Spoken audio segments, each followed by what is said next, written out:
My name is Pele Renata and welcome to my YouTube channel. For this project I decided to go a bit to my romantic side, so stay with me and see how did I do.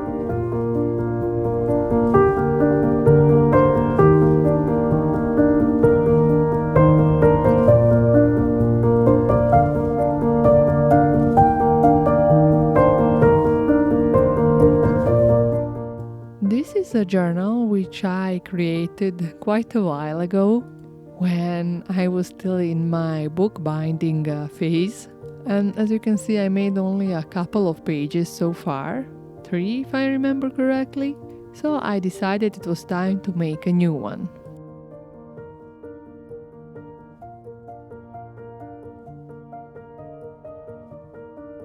The first step for this page was to add some color, and I decided to use Tonic Studio's Nuvo Shimmer powders in Cherry Bomb and Lilac Waterfall colors. Here I just decided to put a piece of paper to protect my other pages from color, because sometimes I do get messy when crafting. Anyway, first I am spraying some simple water. It got a bit of pink color because I guess a few drops of powder did go where I did not intend for them to go, but never mind. I will anyways put some color here directly, as you can see.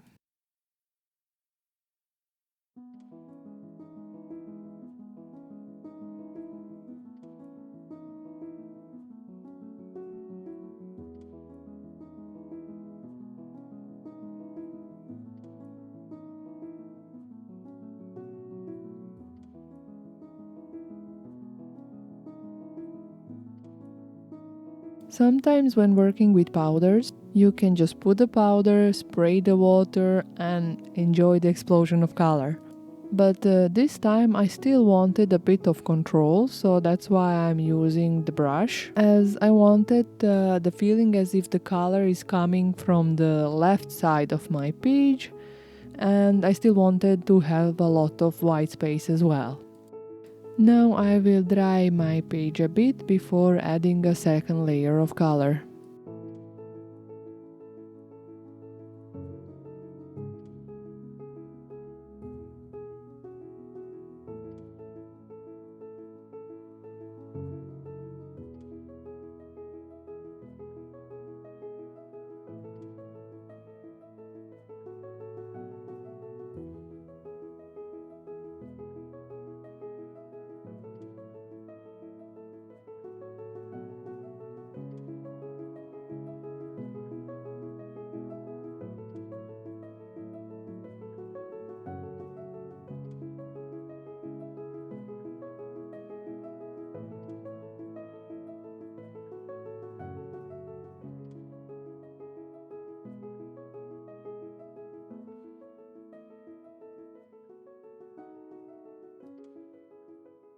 On the side I am mixing two shimmer powders that I already used for my background, as I didn't want to introduce any more colors.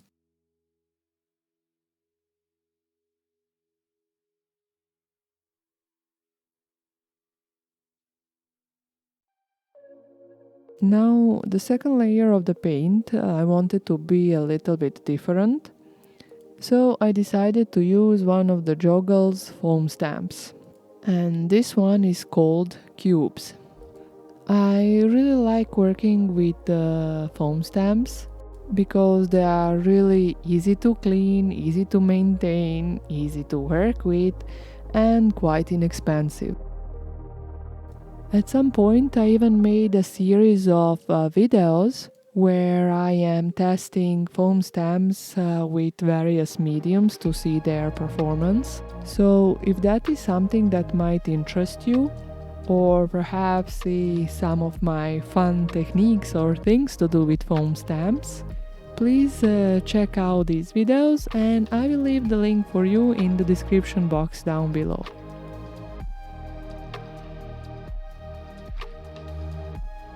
Here I really like how this pattern is a little bit imperfect, but also while it's quite visible, it still somewhat blends in with the background colors.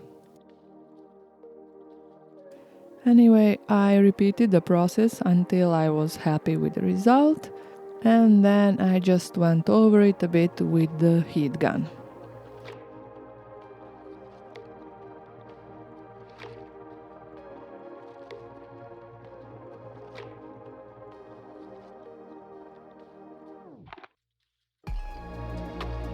Now, since this was supposed to be a bit of a magical page, I decided to add a touch of gold. And for that I decided to try using a gold gel pen. But to be honest, I struggled a bit because I think first of all my gel pen is old and dried up. And the second, I felt like it's not visible enough. So soon I switched to gold Posca pen. And as you can see, the results are much more visible. I was applying the gold acrylic paint only towards the frames and edges of my pattern, while also smudging it a bit with my finger so I wouldn't get two straight lines.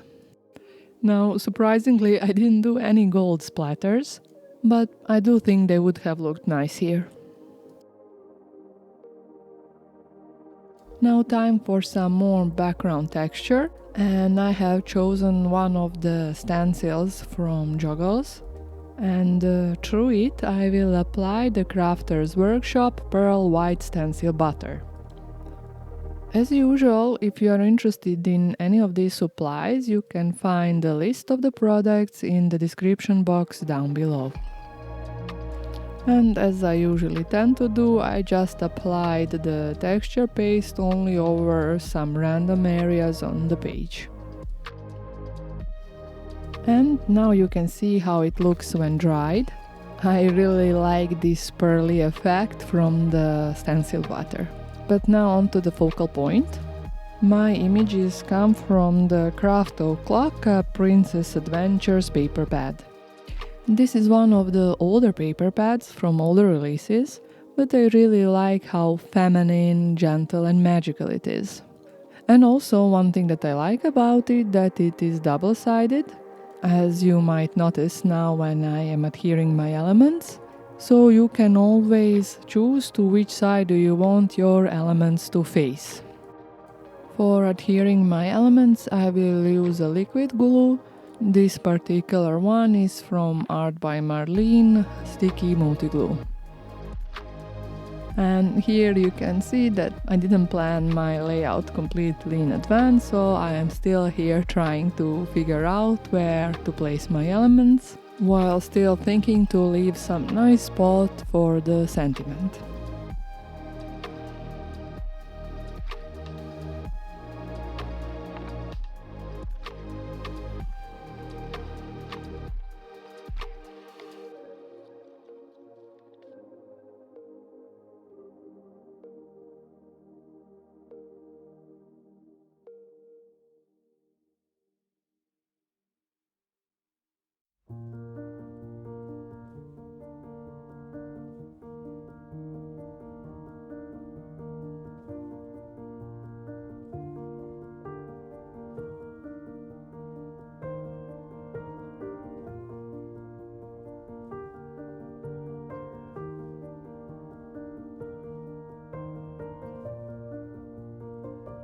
Now after all the elements were adhered, I still decided to add some more golden touches, but this time using Art by Marlene Special Effect Glamour Glitter in gold color.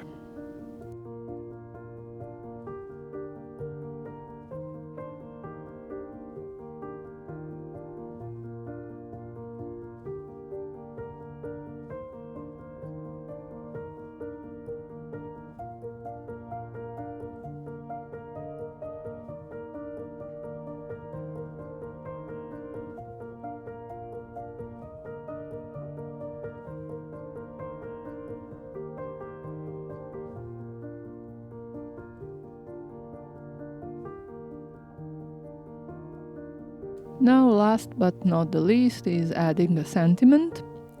This one is again from Art by Marlene collection, and I decided to add the word wonder.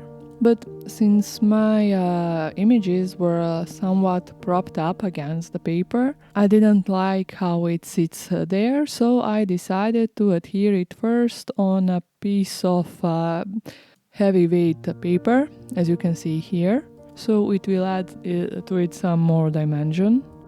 This is a trick which I often use, though in two ways. Sometimes I just stick it this way directly on a white piece of paper without giving it any frame, while on other occasions I stick it to a black paper and that way automatically I frame my sentiment. But since this time I stick it on a white paper, I am adding it a little bit of frame using Distress Oxide ink pad in picked raspberry color. And that's about it for this project. I hope you enjoyed it, and if you did, please leave me a like or a comment, and I hope to see you soon again. Have a nice day. Bye!